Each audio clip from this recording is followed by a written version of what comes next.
ভাই ছোটবেলা থেকে আমার হাতের লেখা এত পরিমাণ ভালো ছিল যে ম্যাডাম যখন পরীক্ষার মধ্যে আমার হাতের লেখা দেখতো তখন হাতের লেখার জন্য এক্সট্রা 5 নাম্বার দেওয়ার বদলে উল্টা 5 নাম্বার কাইটা রেখা দিত। হয় এতটাই ভালো আসলো আমার হাতের লেখা। না মানে ছোটবেলা থেকে আমার হাতের লেখা এত বাজে আকারে ইউনিক ছিল যে স্যাররে আমার ইন্ট্রোডাকশনই দেওয়া লাগতো না, উনি আমার ইউনিক হাতের লেখা দেখাই টের পাওয়া যাইতো যে এইটাই আমার খাতা। তার উপরে আমার ক্লাসের কিছু মাইয়ার হাতের লেখা দেখলে রে ভাই আমার পুটকি জ্বলে যাইতো। না মানে এরা কি খাইয়া এত সুন্দর করে লিখতো আল্লাহ জানে। এরা হইলো রে ভাই ওইসব স্টুডেন্ট যারা পরীক্ষার মধ্যে প্রিমিয়াম পেশানি হাতের লেখা লিখতো। আর হেরার খাতা দেখারে ভাই স্যার এত পরিমাণ প্রশংসা করতো যে প্রশংসার ঠেলায় হাতের লেখার জন্যই এক্সট্রা 5 মার্ক দিয়া দিত। এইটা দেখারে ভাই আমি ওইরকম প্রিমিয়াম পেঁচাই না হাতের লেখার স্টাইল কপি করতে গেছিলাম। বাট আমার হাতের লেখা প্রথমে এত ছোট ছোট আসলো যে স্যার আমার হাতের লেখা দেখে টিকটিকির ডিম আর তেলাপোকার ডিম কইছিল। তাই এইসব হইনা রে ভাই আমার হাতের লেখা একটু বড় করতে গেছিলাম। তাই এখন আমার হাতের লেখা আল্লাহ দিলে ডাইনোসরের ডিমের মতন লাগে।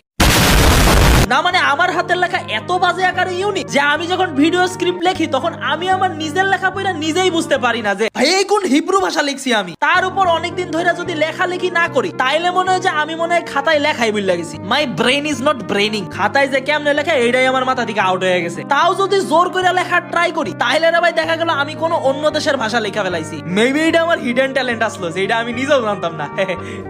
কিচ্ছু খোয়ার নাই রে ভাই। তোমাদের হাতের লেখাও যদি আমার মতন এত সুন্দর এবং ইউনিক হইয়া থাকে যে ম্যাডামরা দেখাই অজ্ঞান হয়ে যেত তাইলে রে ভাই আমার কমেন্টে জানাও। আর এরকম ভিডিওর জন্য ফলো মারো।